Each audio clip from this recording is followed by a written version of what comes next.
Hello, and welcome back to the Casual Fanatic. Well, that was the worst defeat in Premier League history, and I feel like I wore black, just kind of seems to fit the mood. So, as a United fan, I'm just gonna quickly go through it. That was fucking terrible. That was so uncomfortable to watch and almost humorous at times.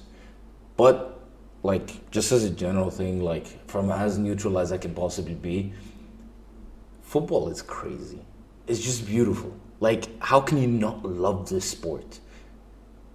United are in the best form they've been in a decade. Liverpool are probably in the worst form they've been in a decade.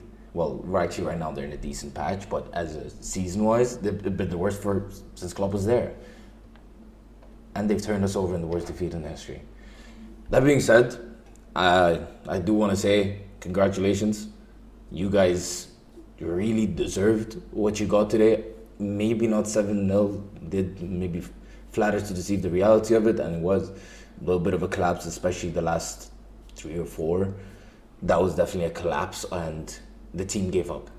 And I was watching with a couple of my friends, and what I said was at 3-0, I said, next 10 minutes, kill the game, keep control of the ball, have that possession right now, make sure you don't concede another, and then after 10 minutes of that kind of slower game, don't play to the crowd, don't let them get them behind you, then maybe try and open up the game a little bit and try and score again. The team just gave up, there was no spirit, and you almost felt like, even though there was a lot of different characters to what there was last year in terms of the actual personnel, you just felt like the aura around the team was, ooh, we've been here before. I don't like where I know how this goes. We're gonna keep falling off. Now I think this is gonna kickstart Liverpool season. I think anyway was saying recently, I regret my decision of saying that Newcastle were gonna finish fourth. I think it's pretty clear now. I think Liverpool finished fourth. I still think we finished third. I think 7-point cushion on them with 13 games left. I think we stay above them. We finished playing against our City home and away, Arsenal home and away, and Liverpool home and away. Stretch should get much more comfortable, but the team really has to remember right now to look at this as what it is, and look at it. Well, it isn't what I'm about to say, but this is how you have to look at it. It's 3 points dropped. That's it. It's nothing more, nothing less. 3 points dropped, and you lost out on goal difference. But goal difference anyway wasn't going to be what you relied on, because you were further behind other teams in goal difference anyway. Now, that being said, this morally and mentally could have a detrimental impact on the season. We have to remember that right now you're about to go into Europe and you're playing in the round of 16 against Betis. You have to face that first. Then you have the FA Cup to worry about. You're still in that competition, and you're, well, maybe now second favourites for the competition. You have City still in the competition. Other than that, you should be one of the favourites. In the Europa League, you're one of the favourites for sure. That has to be the focus now. Make sure you consolidate the top four, get a good string of results together, tighten up the defence, get back on track. But the main thing is, make sure you're still progressing in the cup competitions. And if you do that and you win another trophy, fight hard in another one, and still finish third, that's going to be looked at as a successful season still. And this is going to be drowned out. That's how the players have to look at it. This has to become something that uses to motivate. It can't be something that you're like, hey, that's shit. We're not at the level. And the truth of the matter is, we're not yet.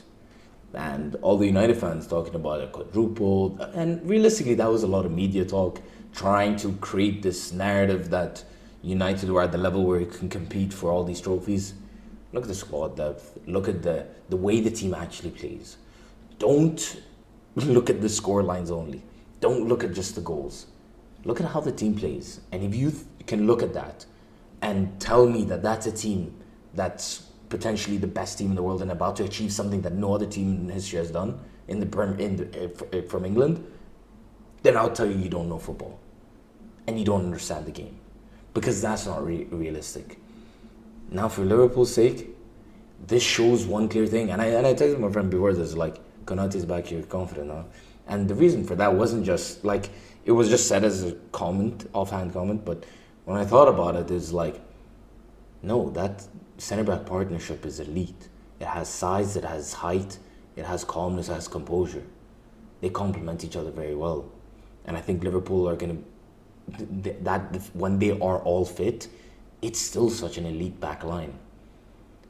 Trent and Robertson were exceptional. They are the best fullbacks in the world still. And I've anyway said that Robertson's been the best left back in the league anyway. But Trent, so many people have doubted him. Today showed it. Ten Hag, I think, underestimated them and didn't set up a good enough game plan. And I think having Bruno on the right works a lot better than having Bruno on the left. It slows things down. And Bruno, honestly, you let us down today. You gave up. You're a captain and you gave up. This might be why you've still not been named as official club captain. And why he's probably, by a lot of United fans still, is not the captain yet. I don't know if he will be the captain. I think certain players did try. I think players like Fred was trying in there. He wasn't doing well. I think Casemiro didn't look right. He had a horrible game. I think Varane struggled, especially aerially, where we're so reliant on him aerially. This might be one of those games where you're like, Martinez, this is not the game for you to play as doing a centre back. This is maybe a game where you had to go to a 3, or you had to play him in a 6. I just don't think this was the right game not to have that size. It hurt us, especially with the size that Liverpool have. Gakpo and Nunes are big. They were there. Now, if I'm being completely realistic, it's so hard to say it without trying to sound like, let's say, jealous or sounding petty about it. But I genuinely think there was a lot of luck involved today. And I'm not saying that you don't need luck. You do, of course. And you create the luck by putting the ball in those certain positions. But the amount of times the ball would just bounce right. From the first half, and I honestly, let me just quickly touch on the first half. The first half, I think Liverpool were the team imposing their tactical plan better. They had their fullbacks in their areas they wanted. They were starting to create in the places that they wanted, and United were not able to press correctly and adequately enough to put Liverpool off of their game plan. That being said, United created better chances in the first half, and I think we should have scored. And hey, Bruno scores a header, game changes. Rashford scores that chance, game changes, and it's 1-0 United in a different game. And that's the crazy thing about football. One goal earlier changes everything later on, you know. But the fact that the goal came right before halftime, and it was such a bad goal to concede, because it's lazy and awkward defending, where you concede a goal, and now the halftime team talk has to change. Everything that Ten Hag had planned had to change. Then you concede the first minute after half, and then you concede a third. And the team is just not there mentally to bring it back. It just wasn't there. They let the crowd get into it. They let the entire Liverpool team feel the energy. And also, honestly, for the second goal, the ball bounced so many times in their favor. 6-7 times in their favor. And it still came right onto Nunes' head. The Gakpo one, the Gakpo's second goal, the third goal for Liverpool, that was horrendous defending from Luke Shaw. That was reminiscent of last year.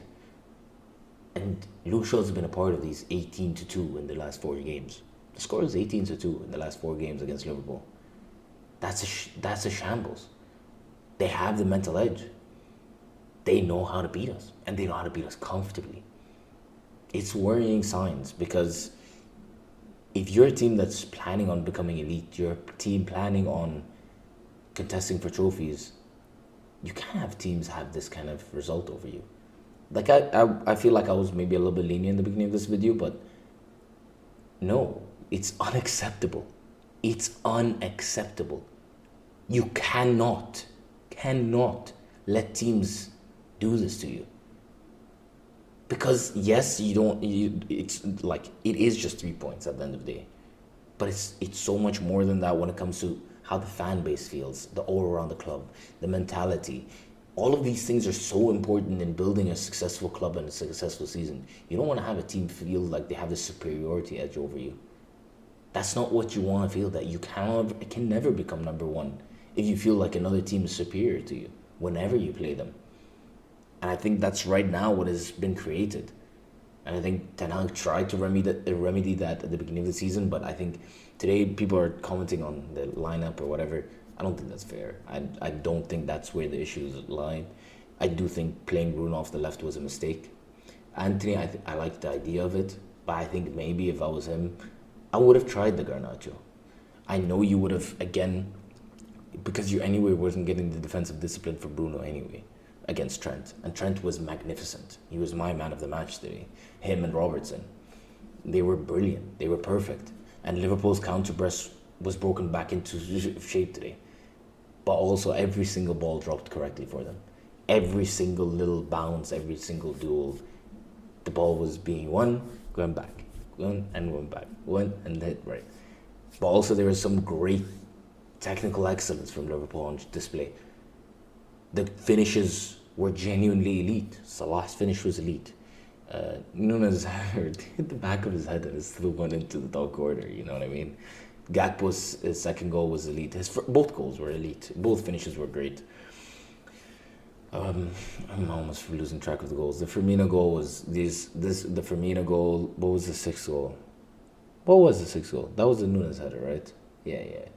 So what was the fifth then? No, the fifth was the Nunes header. Sixth was the other Salah goal. Yes, I forgot about that. It's crazy how many goals actually went in. Like, it's actually unbelievable. Match ratings for the team was 4.6 De Gea. This generous ratings, to be honest. Let me have a look at some of this. Yeah, second half, there was absolutely no attacking momentum for United. You just couldn't break out of their counter-press. It was insane. 60% possession, Liverpool, 18 shots, 8 on target. Damn, 8 on target, 7 goals. 4 on target for United. I think most of that would be first half. Yeah, first half, 3 on target. Liverpool had 1 on target in the first half, and that was the goal. Crazy how football works. And then the second half was domination, to be honest. And even then, Rashford's 1v1 couldn't score it. Alisson, when he slipped, the ball again bounced correctly for them. These things happen, but at the same time, I'm very disappointed with the way the team responded after being 3-0 down. After 3-0 down, you do not respond the way they did. But again, the thing is, for me, is like that Salah goal. Like, again, it's complacency because we committed way too much. And then McTominay's interception comes in, bounces right back, then bounces off McTominay, drops right for Salah to be able to hit it perfectly. You know, it's like, these things are rough to take, you know. And then you could just see the heads were completely gone.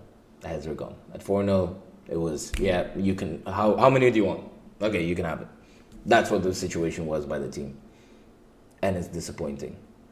Because it shows a real lack of maturity and leadership. And a team that's not ready to compete at the highest level. I think also it shows that you need a number 8 very badly. You need someone who can be on the ball and be in possession and be able to be press resistant, to play out of a counter press like Liverpool's counter press when they're playing. We've seen it over the last few years. There's a reason why they've been close to the 100 mark, 3 times? There's a reason why they've competed for the Premier League 4 out of 5 years or whatever it is. It's because of things that counter press that Liverpool have. It's elite when it comes off. And thankfully for them, they had their entire team basically fit today. I don't think anyone that they like, Thiago or Luis Diaz would have made a difference in today's game. If anything, it could have even changed it more to United's benefit because it couldn't really get worse, right? It's tough to think of positives for United. The main positive has to be the fact that it is over. You're not going to concede any more goals to Liverpool this year. Can we take that as a positive? You're not going to concede anymore? I guess not really. But United now have to focus on the cups. You can still go on and win 3 trophies this year. You can still finish above Liverpool in the league and finish third. This is not the end of the season for United. There's still so much left to fight for. We go again, we move on. In the summer, you get in that world-class number 8. You get in another attacking threat, another output, another player you can play other than just Rashford. Because it was very clear that Liverpool were completely aware. It's Rashford and just Rashford. And Bruno's creation from the left is just not at the same level as it is when he plays from the right or centrally. And I think genuinely, like, United weren't prepared for the playing against a team that overloads the wings the way Liverpool do. And Liverpool's fullbacks were flawless, and I think Ten Hag might have underestimated them a little bit, especially how important they are offensively and how important they are in their counter press. Congratulations, Liverpool. I still hate you guys. You guys have definitely hurt us with this one. But United will be back. And next season, let's hope it's not the same thing. Let's hope it's a different story. I think both teams will be much better next season. I think both teams are looking to get rid of their owners. I think both teams will be better for it, getting rid of these owners. Good luck to Liverpool. I wish you guys nothing but the worst because I genuinely don't want you guys to succeed. But hey, when you are playing football the way you are, you deserve to win. And I can't say anything other than that. I hope United don't take this the wrong way, and I hope we don't collapse because this season has a lot of potential still. Let's hope that Erik Ten Hag, this is the real test right now. Everything's been very rosy up till now. Now you have a real test. How are you going to react? See you guys in the next video. Bye-bye.